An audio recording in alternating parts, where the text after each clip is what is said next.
Goeiemôre weer eens aan almal. Goeiemôre aan al ons kykers, kan julle my hoor? OK.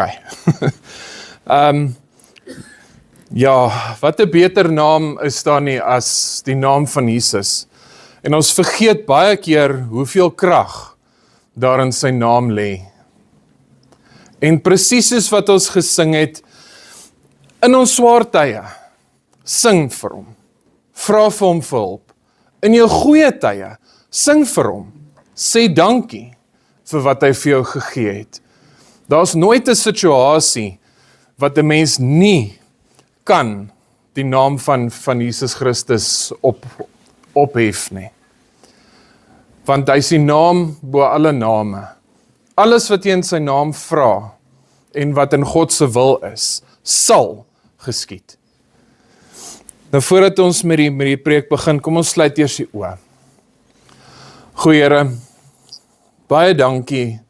Laat ons weet, laat ons kan net U roep en U sal daar wees vir ons, o Here. Want U verlaat ons nie. U laat ons ook nie in die steek nie. Ons hele lewe is U daar vir ons. Van geboorte, voordat ons U nog geken het, was U daar vir ons gewees. Tot vandag toe en tot môre, die jare wat nog kom, weet ons, U sal daar wees vir ons, o Here. Daarom laat ons nooit vergeet wat ons in U het nie. Ons bid dit in U naam ontwil. Amen. Nou vandag se tema is, ek moet opstaan.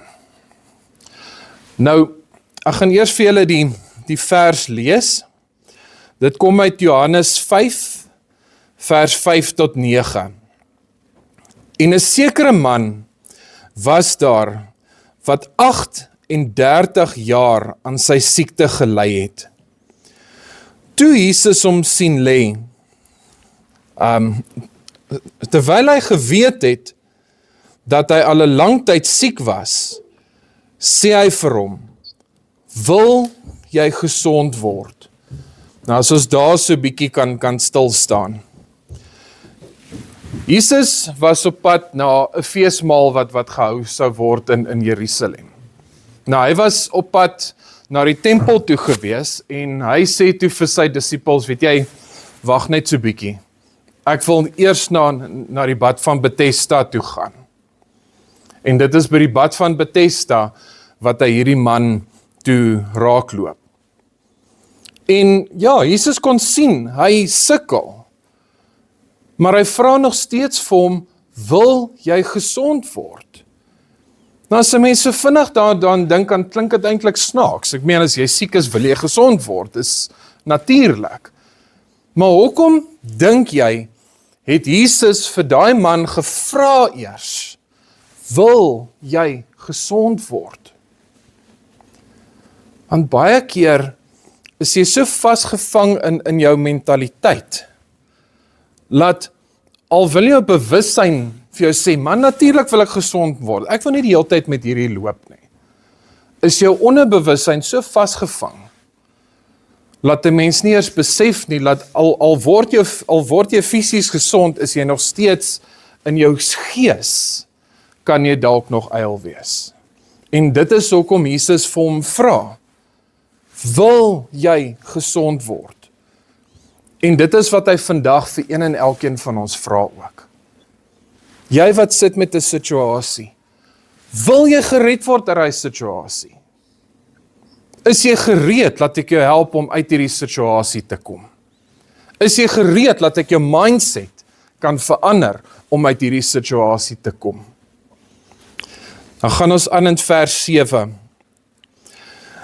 Die sieke antwoord hom, Here, ek het niemand om my in die bad te sit as die water geroer word nie.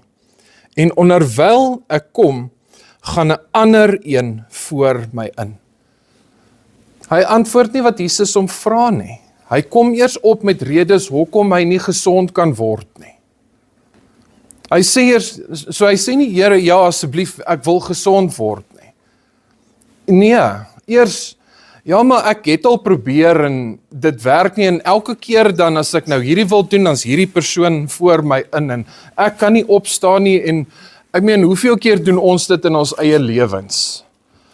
Ons wil gesond raak, ons wil uit 'n situasie kom, maar nog steeds sê ons, ja maar ek het al dit probeer en ek het al dit gedoen en hierdie werk nie en daai werk nie en nee, dit is die mentaliteit wat Jesus vir ons moet begin verander. Hy vra nie, wat het jy al probeer nie? Al wat hy vra, wil jy gesond word? Ja of nee? Gaan jy in hom vertrou om jou gesond te maak? Of gaan jy die hele tyd verskonings probeer maak om te bly waar jy is? So in vers 8, Jesus sê vir hom, staan op, neem jou bed op en loop. Hy raak nie aan hom nie. Niks. Geen aanraking nie, geen ander snaakse ding nie. Hy gaan haal nie water uit die bad van Bethesda en gee dit vir hom of neem hom in die bad in en maak hom gesond en alles nie. Nee. Hy sê reguit net vir hom, vat jou goed, staan op en loop. Klaar, jy is gesond, dan, that's it. Mens vergeet, dit is die krag wat die naam van Jesus het. Dis nie altyd nodig vir tekens en allerhande goed nie. As Jesus vir jou sê, staan op, jy is gesond, is jy gesond. Dit het gebeur, klaar. Hy is die finale autoriteit in alle skepping. En ek wil daar ook bietjie stil staan. Baie keer vergeet 'n mens dat as God vir jou iets beloof, is dit so. Maak nie saak wat ander mense dink nie, maak nie saak wat ander mense doen nie. Maak nie saak deur watter situasies jy gaan nie. God se woord bly waar. As hy vir jou gesê het, hy sal jou uit 'n situasie red, sal hy jou uit daai situasie red. 'n Mens hoef nooit te wonder, maar gaan God dit doen nie? Gaan hy my help? Miskien is hierdie situasie te groot. Miskien is ek te swak. Miskien is ek nog nie reg om uit hierdie situasie te kom nie. Nee. Dit wat hy sê, sal hy doen. En soos jy daar sien, hy sê letterlik net vir die man, staan op, vat jou goed en loop. Klaar, it's done. Hy's gesond. En toe vers 9, en dadelik het die man gesond geword. Nie oor 'n paar uur of 'n dag of 'n jaar nie, dadelik het dit gebeur. Toe God sê, of toe Jesus vir hom sê, staan op, klaar, is gesond, dit is gedoen. En hy het sy bed opgeneem en geloop, en daardie dag was dit Sabbat. Nou, hoekom dit so belangrik is dat, omdat net op die Sabbat, die Jode het 'n verskriklike streng reël gehad daai tyd. Jy mag nie gewerk het op die Sabbat nie. So, nou sien hulle Jesus van alle mense, wat nou sê hy is die seun van God, hy werk op 'n Sabbat. So weet jy wat? Jesus worry nie wat ander mense dink nie. As hy jou gesond wil hê, sal jy gesond word. Maak nie saak wat die reëls en die regulasies en iemand dalk vir jou sê, ja maar jy kan nou nie dit doen nie, jy mag nou nie dit doen nie. Hoekom breek jy nou hierdie reël? Want die Jode het later hom gaan vat, as 'n mens later aanlees. Het hulle hom gaan aanvat. Maar nog steeds kon hulle nie teen hom staan nie. Want weer eens, hy is die laaste autoriteit. Nou hierdie storie gaan nie regtig oor die man self nie. Want hierdie man het nie eens geweet, dis Jesus wat na hom toe kom nie. Glad nie. Hy het net gesien, hier kom hierdie man na hom toe, en hierdie man vra vir hom, wil jy gesond word? Ek meen, dis so goed, jy loop iemand raak op straat en hy vra vir jou, hoorie, wil jy gesond word?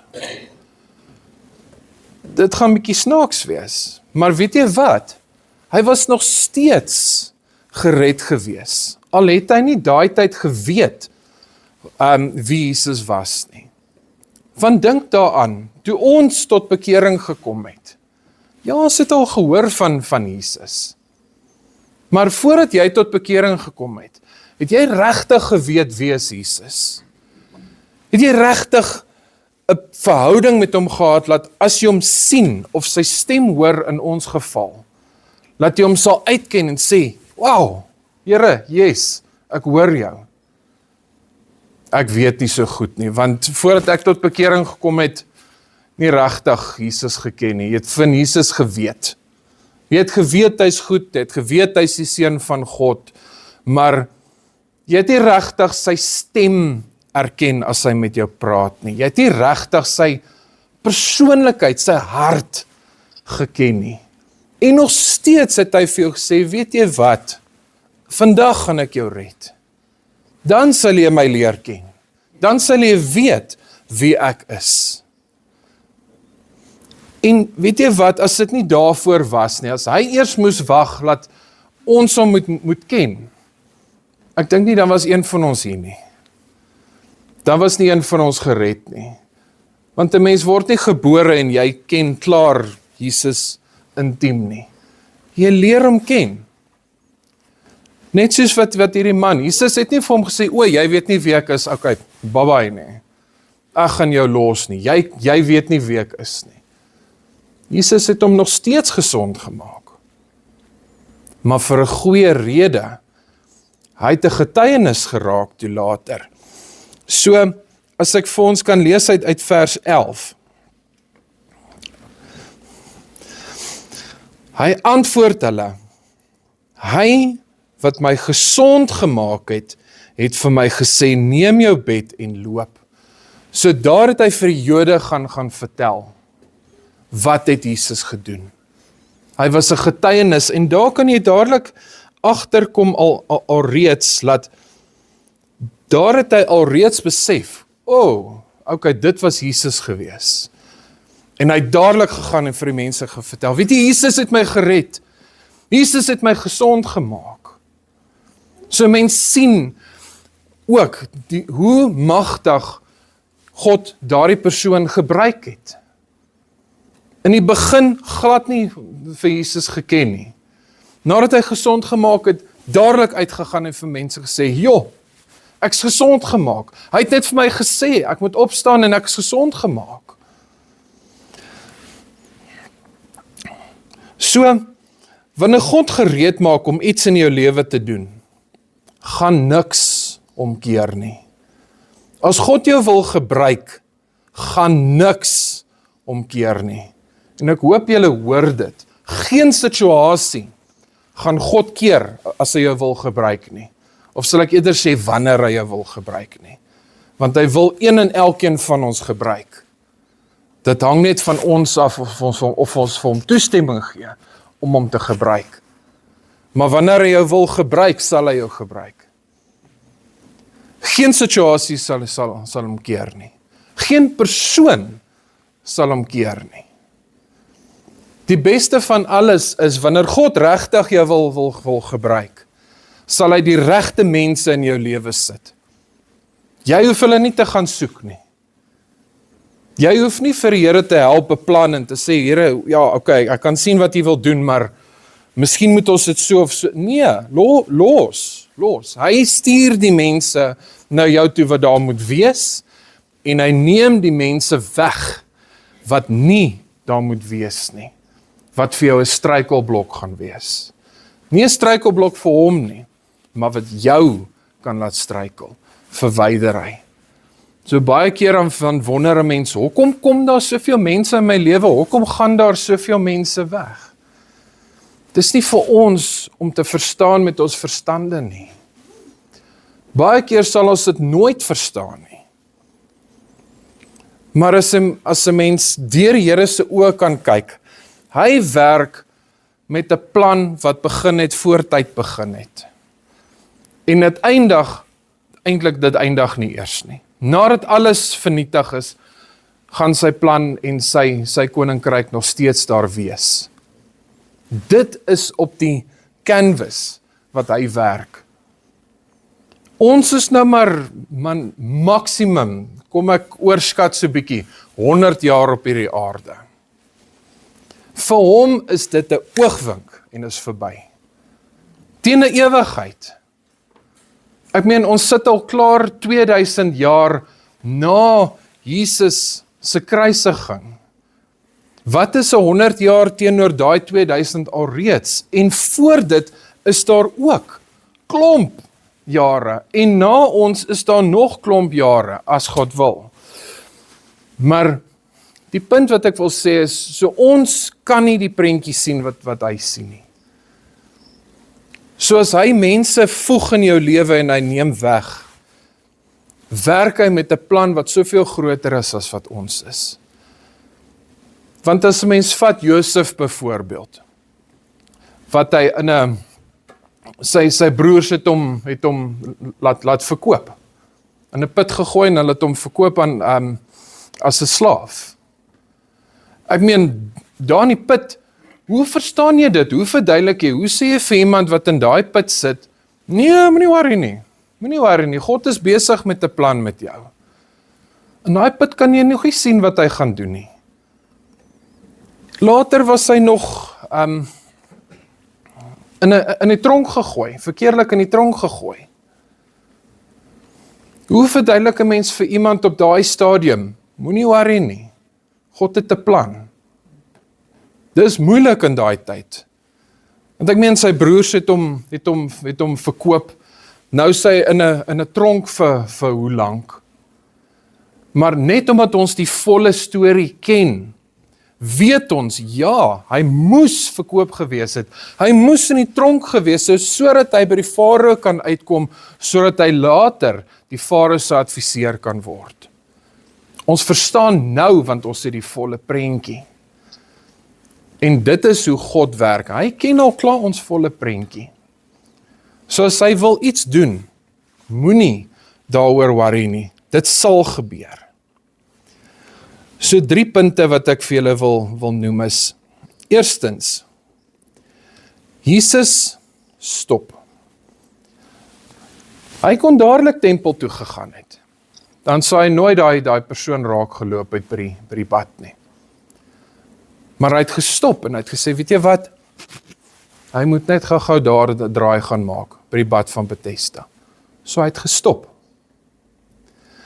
Dis een manier hoe God stop, maar 'n ander manier hoe God ook stop, is, hy stop jou siektes. Hy stop dalk die verkeerde denkwyses wat jy in jou lewe het. Hy stop ou gewoontes. Dit is die mag wat hy het. En die beste van alles ook, Jesus het nie gegaan om almal by die bad van Bethesda gesond te maak nie. Hy het gegaan vir een man. Een. En mens kan dink, daar moes tonne mense lê by daai bad, wat wag om gesond te raak. Maar Jesus gaan en hy sê, weet jy wat, dis nou jou beurt. Ek roep nou vir jou. En hy maak so met een en elkeen van ons.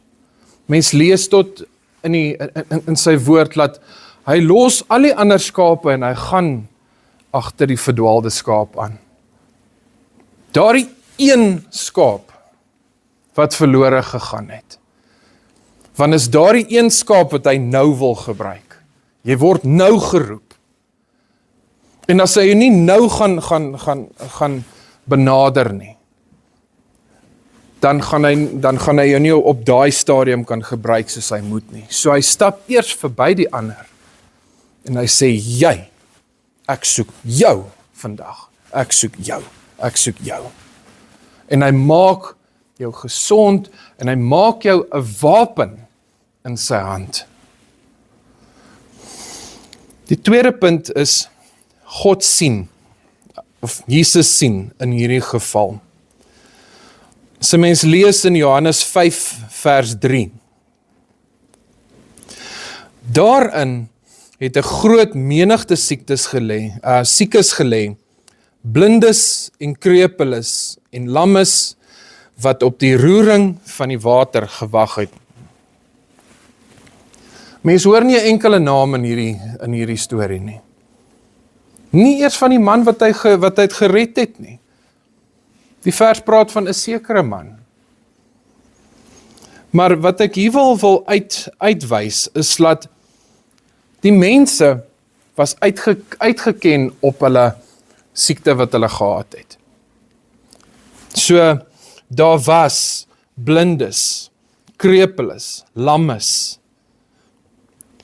So met ander woorde, baie keer as jy so lank met 'n kondisie leef, begin jy later te dink, dit is wie jy is. In plaas om te sê, weet jy wat, ek gaan deur 'n depressiewe tydperk.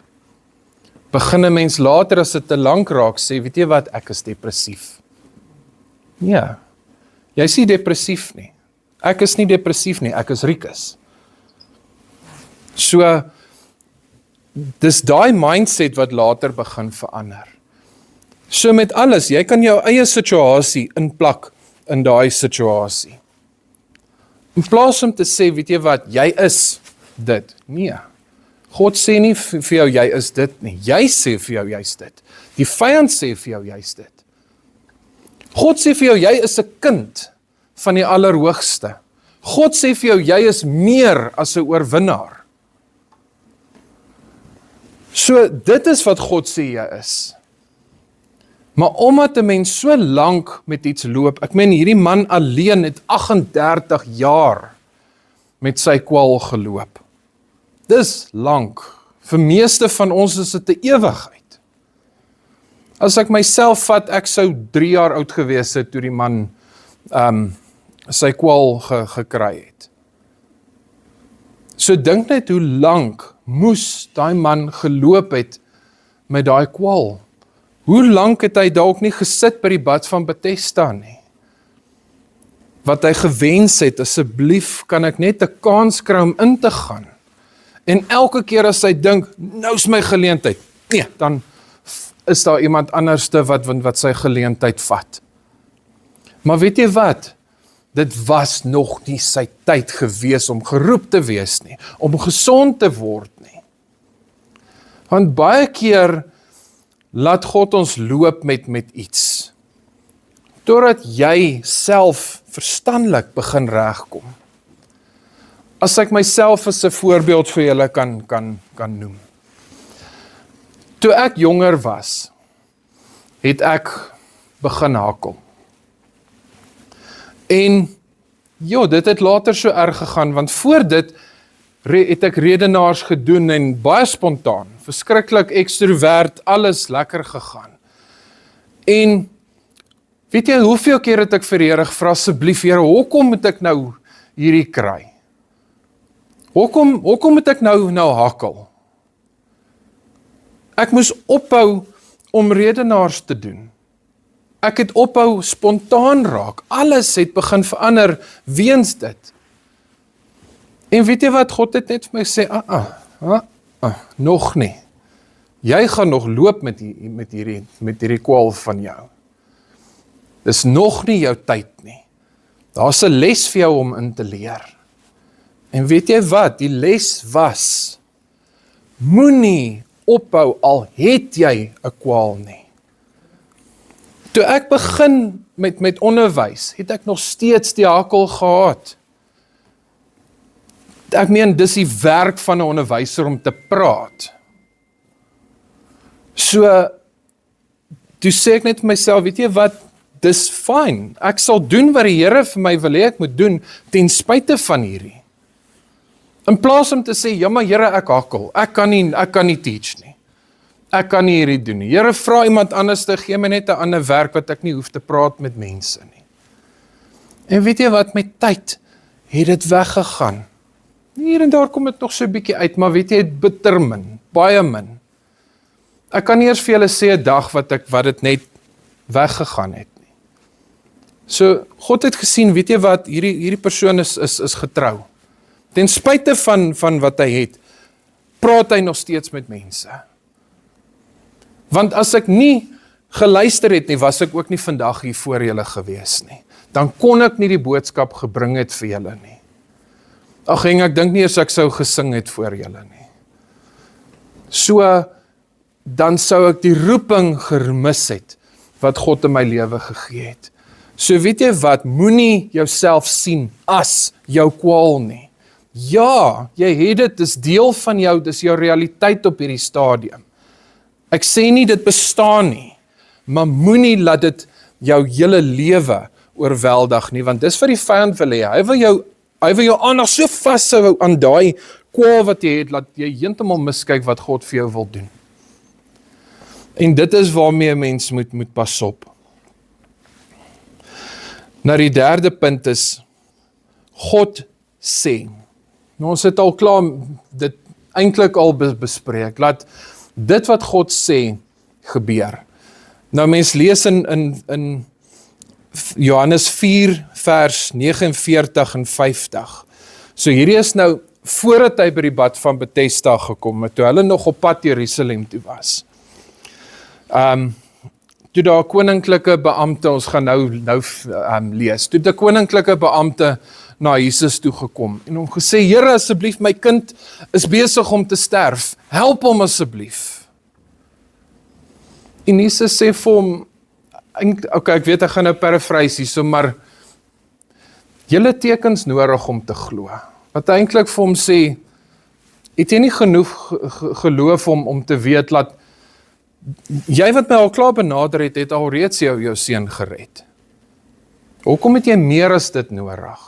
Hoekom het jy meer bewyse as dit nodig? En in plaas om dankie te sê die koninklike beampte vir hom, Here asseblief, ons kan nie hier tyd mors nie, ons moet nou dadelik gaan, my seun lê op sterf. Nou, as ons hier lees, die koninklike beampte sê vir hom, Here, kom af voordat die kind sterwe. Nou, die belangrike deel, Jesus antwoord hom, gaan, jou seun lewe. Weereens, nie hande opgebring nie, opgelê nie, niks. Jesus het net vir hom gesê, gaan, jou seun lewe. En as 'n mens aangaan dan daarso, en die man het die woord geglo wat Jesus vir hom gesê het, en hy het gegaan. Hy het nie gestry of niks. Jesus het gesê, sy seun is gesond. Toe gaan hy, want hy het geglo. En onmiddellik daarna, dis nou 'n bietjie verder aan, as 'n mens dit gaan lees, het daar, ding is mense van die huis gekom, aangehardloop gekom na die koninklike beampte toe, en vir hom gesê, weet jy wat, jy sal dit nie glo nie, jou seun is gesond, jou seun lewe. Hy het nog nie eens die huis bereik nie, toe bereik hy die nuus hom al reeds op pad huis toe. Dit is hoe vinnig God se woord werk. Dit is hoe God werk. Ek meen, as hy iets sê, sal dit gebeur. En Jesus het gesê, gaan, jou seun is gesond. Nie gesê, gaan, jou seun sal gesond word nie. Hy het gesê, gaan, jou seun is gesond. Klaar, dan, dis gedoen. So, 'n mens moet net luister, wanneer God vir jou iets sê. En die woord van God, die Bybel, is vol van dit. Maar hoeveel keer in ons lewe twyfel ons nie? Dalk nie aktief nie. Ek meen, ek kan na enigiemand toe gaan en sê, weet jy wat, glo jy in God? Ja. Maar as jy in daai put is, en ek vra jou nog steeds, en ek kyk jou reguit in die oë, glo jy dat God jou kan red? Glo jy dat God jou kan gesond maak? Glo jy dat God jou lewe kan verander? Dink bietjie mooi, wat gaan jou antwoord dan wees? Gaan jy nog steeds sê ja? Of gaan jy sê, ja, maar Here, ek loop nou al vir 38 jaar met hierdie kwaal. Elke keer as ek iets probeer het, dan spring iemand my voor. Alles wat ek probeer het, werk nie. Waar God net vir jou sê, nee, staan op, vat jou goed, so neem jou lewe, en loop vorentoe. Moenie bly lê nie. Jy moet opstaan. So onthou dit in alles in jou lewe. Kom ons sluit die oë. Goeie Here,